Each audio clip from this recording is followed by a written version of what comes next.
Human rights and RTI association के अध्यक्ष अरविंद शर्मा एवं महासचिव भास्कर चुग ने आज पत्रकारों से वार्ता करते हुए कहा कि आसन वेटलैंड आरक्षण आरक्ष के 10 किलोमीटर क्षेत्र की परिधि के दायरे में वाइल्ड लाइफ एवं पर्यावरण संरक्षण के कारणों से प्रतिबंध की गई माइनिंग गतिविधियों का असर मात्र उत्तराखंड के क्षेत्र में स्थित किनारों पर ही क्यों होता है और आखिर क्यों यमुना के दूसरे किनारे जो हिमाचल प्रदेश में है और उसी 10 किलोमीटर की परिधि में है पर यह सारे प्रतिबंध आखिर बेअसर क्यों हैं। उन्होंने कहा कि रामपुर मंडी क्षेत्र वाले यमुना के किनारे पर खनन गतिविधियां प्रतिबंधित हैं, परंतु ठीक उसी के सामने मात्र 500 मीटर की दूरी पर स्थित मानपुर देवड़ा जो हिमाचल में यमुना के दूसरे किनारे पर है में खुलेआम स्टोन क्रेशन और स्क्रीनिंग प्लांट चल रहा है। प्रश्न यह उठता है कि जब 10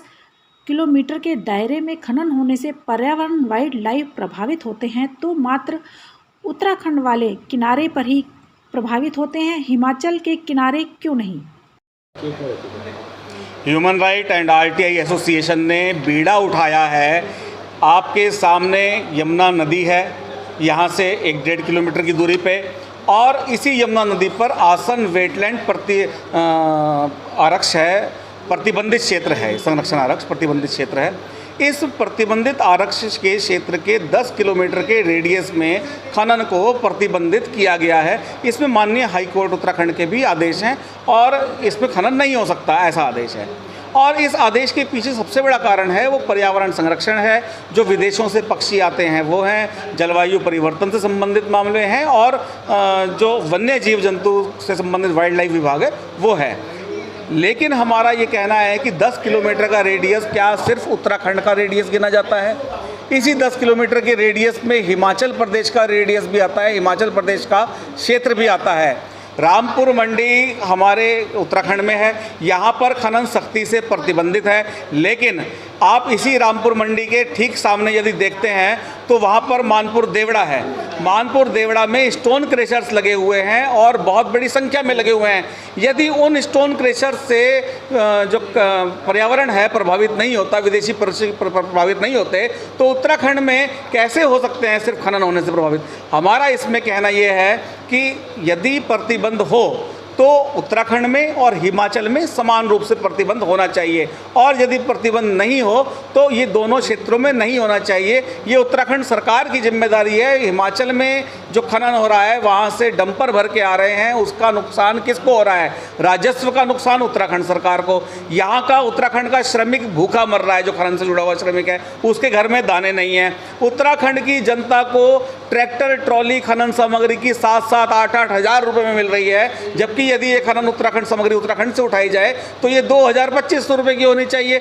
इसका राजस्व का नुकसान, डेली करोड़ों के राजस्व का नुकसान उत्तराखंड सरकार का हो रहा है और हिमाचल गवर्नमेंट इसमें पैसा कमा रही है।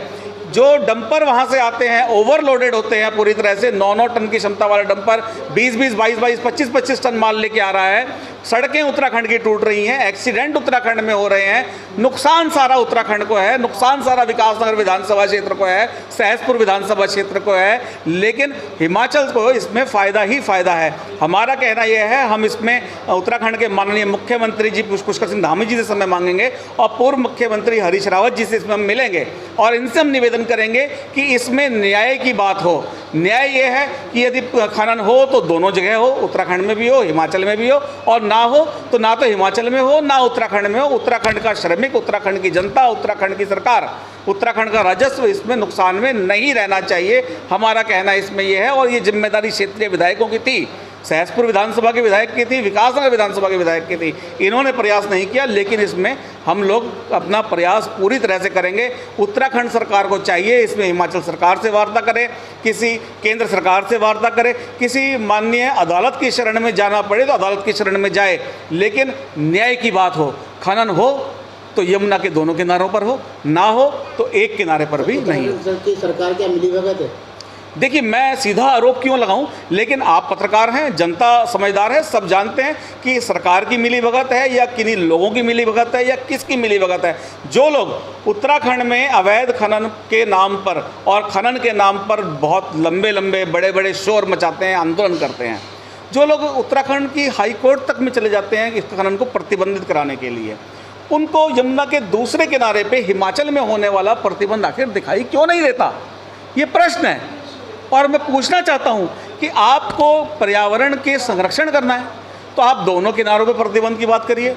आपको पर्यावरण का संरक्षण करना ही नहीं है शायद, आप एक किनारे पे प्रतिबंध की बात करते हो, एक किनारे का शोर मचाते हो, दूसरे किनारे की आप बात ही नहीं करते जो हिमाचल में है। इसका लाभ किसको हो रहा है? कुछ लोगों को हो रहा है, हिमाचल के लोगों को हो रहा है, हिमाचल की सरकार को हो रहा है, वहाँ के डंपर वालों को हो रहा है, और उत्तराखंड में जिनके कनेक्शन है खनन, हिमाचल के खनन से उत्तराखंड के जो लोग कनेक्टेड हैं वो इसमें बहुत बड़ा आर्थिक लाभ ले रहे हैं, बहुत बड़ा आर्थिक लाभ ले रहे हैं। और इसमें सत्ता का संरक्षण यदि ना हो तो ऐसा संभव ही नहीं है। सत्ता का निश्चित रूप से इसमें पूरा बड़ा संरक्षण है, ये हमारा मानना है। हम लड़ेंगे, हमें माननीय सुप्रीम कोर्ट तक जाना पड़े तो हम जाएंगे। फिलहाल हम शुरुआत राजनीतिक जो नेता हैं उनसे मिलके करेंगे इस चीज़।